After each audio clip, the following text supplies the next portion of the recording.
caveats aside, this is still telling us more than we knew before. They want the best people involved. They want to sort of get one over their rivals as well. Some are saying that this is potential to be the sort of Nvidia moment of this year. Welcome to Heart of Wealth, your weekly pulse check on the wealth industry. I am Nour Azhar, your host for this week's special edition, where we're bringing you not one or two, but three Citywire exclusives straight from our newsroom. Today on the show, we look at the latest pay packets and bonuses emerging from the UK's top wealth management firms. And staying with the theme of pay, 4 senior staff leave Rathbones Bristol Hub following a recent harmonisation of pay structures. And from the rat race to the space race, Wisdom Tree prepares to launch a new ETF targeting orbital technologies. Joining me today are Citywire's Dan Grote, Charles Walmsley and Grace Dawes. Now, Dan, we're going to start with you today. You investigated bonuses. You've digged into you've been digging through the company disclosures. What did you find and how big of a deal this is for the industry? Yeah, so we've revealed the average pay and bonus levels at 50 wealth management firms, covering around 12,000 staff. So this week we've revealed bonus levels. Next week we'll be publishing an article on total pay. And it's the first time, as far as I'm aware, that we've been able to publish firm level data. So something that enables readers to rank firms based on who's paying the highest bonuses. And that data is average bonus levels across all staff, also across what are called material risk takers. And so we found that Julius Baer International, so the UK arm of the Swiss wealth manager, that pays the biggest bonuses to its staff, so over £100,000 on average. Okay. Now, there are some caveats to that. So most of that company's back and middle office functions, which are the sort of the cheaper bits of the business compared to higher earning investment managers, they're housed overseas. So that kind of skews the average figure higher. So the pay would be less and the bonuses would be less as well if they're housed overseas. If those staff were within the UK business, that would bring the average down. And there are caveats across a lot of the different kind of companies. But caveats aside, this is still telling us more than we knew before. We haven't been able to kind of rank these firms. We haven't been able to look at firm level, average bonus payments. So this is something new. In terms of how big is this, of a deal for the industry for us to reveal these sort of bonuses and the pay? Well, I think it's before we could talk about bonus and kind of pay levels at for different job functions, but now we've got an imperfect measure of how they differ between different companies. So the investment arms of national advice groups, their bonus levels are slightly lower and make up a lower proportion of overall pay. Within some of the MPS managers, there's quite higher bonuses. Now, there are some other caveats that apply to those, but it's allowing us to look at firm level remuneration in a way that we hadn't before. I suspect a lot of readers will be very interested to know, and to even benchmark that. Yeah. Apologies to anyone having those discussions later this week. Now, Dan, you also looked closely at how these bonuses are actually paid out. How are these firms rewarding their staff? So for some of the larger wealth managers, they have to adhere to quite strict FCA rules on this. So for their material risk takers, there are rules around how much of that can be paid up front and what it can be paid in. So who is a material risk taker? So they... it's a glorious regulatory term, isn't it?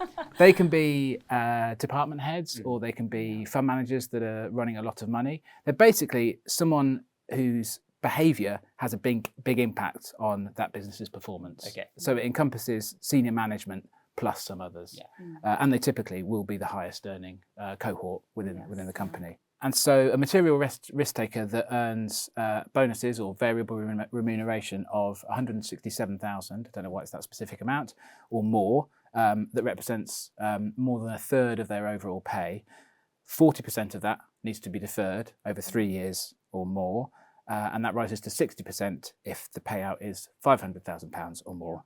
And so half needs to be paid in cash, half in either shares or what's called non-cash instruments. And so that can be kind of shares in the business, but actually for some wealth managers, it can be funds or a portion of their managed portfolio service. So Quilter Cheviot has that. Charles Stanley also, it can pay out in kind of Charles Stanley run funds. That's really interesting. Yeah, so it's tied that you better be performing well Yes, because exactly. your bonus is connected to that. Yeah. So most larger firms have to adhere to that, but then some companies will go further. Brewin Dolphin applies similar sorts of rules, not just to material risk takers, but also to other areas of the business, and has specific rules for its business development managers. So that kicks in at a lower sort of threshold. So a business development manager with bonuses or variable remuneration of more than £25,000, then a third of that needs to be deferred over 3 years. There are other sorts of rules around how much can be paid out in bonuses. So LGT, for its material risk takers, the bonus cannot be more than twice as much as the salary. For control functions, it needs to be, there's a 1-to-1 kind of ratio. Portfolio metrics operates the same kind of 1-to-1 ratio, so you can't earn more in bonuses than you earn as part of your salary. That's all interesting. It just means that there isn't that sort of blanket rule that goes across the wealth management industry. It just depends on where you work and how you negotiate. And quite. Okay. And I suppose there's a lot of firms who would say they actually don't really pay much in bonuses and it's all about the base salary, which I believe something is coming out next week on. Yes. So next week I'll be looking at total pay and exploring some of those figures. So that will be one to watch. Yes, absolutely. Now, Charles, moving to regional news, but still sticking with the pay, there's been a raft of senior departures at Rathbones Bristol Hub, and it's all got to do with changes of pay. Yeah, so link to Dan's story. I mean, I wouldn't necessarily say it's all got to do with that. There's other reasons why people make a job move. But yes, this week we broke news that Rathbones Bristol Hub is losing 4 senior people. In the wealth space, hiring is such a big deal. It's there's a real talent war, to use the cliche. People want the best people. They want the people with the best clients.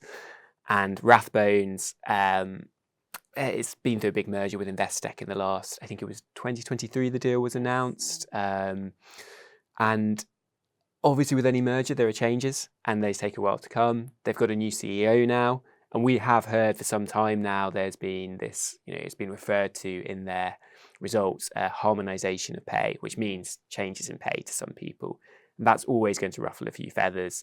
I think we wouldn't assume that this is just about pay. Other opportunities come up. There's other reasons, many reasons why people would leave. But I think there will always come in a little bit that if the pay has changed, then people might be driven to think, is this really where I want to be anymore? Now, another exclusive story that we have this week is Hawksmoor has reached out an out-of-court settlement with a team of 4 that left for Oberon last year.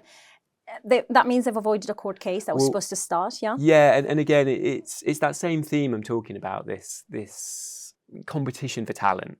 There's a lot of money in wealth management at the moment. There's a lot of businesses getting private equity back in. They want the best people involved. They want to sort of get one over their rivals as well. And when these people originally left, that was obviously a big deal. And this whole case shows you kind of how much wealth managers value those people. The fact that it went to court, okay, it's been settled out of court, but it shows you how vital that individual talent is. And I think this is really going to, it's a great exclusive to have for us, showing that it has been agreed. We don't know the terms. It's all behind closed doors. But yeah, I think we'll see a fair few cases like this as people move on and this talent war hots up a bit. Great. Now, Grace, we are going to move from earthly debates, of pay and all these issues to turn our attention to the stars. Wisdom Tree is gearing up for a space economy ETF. Tell us a little bit about it. Our data team found this in some regulatory findings. So this is set to launch. It's not necessarily going to launch, but it's quite likely to, because while it may just sound like another thematics equity target, it's convenient timing as Elon Musk's SpaceX has reportedly filed for initial public offering, which could value about $1 trillion, which would make it the largest sort of public market debut in history. And that's expected in between June and July sort of time in the summertime. Some are saying that this is potential to be the sort of Nvidia moment of this year.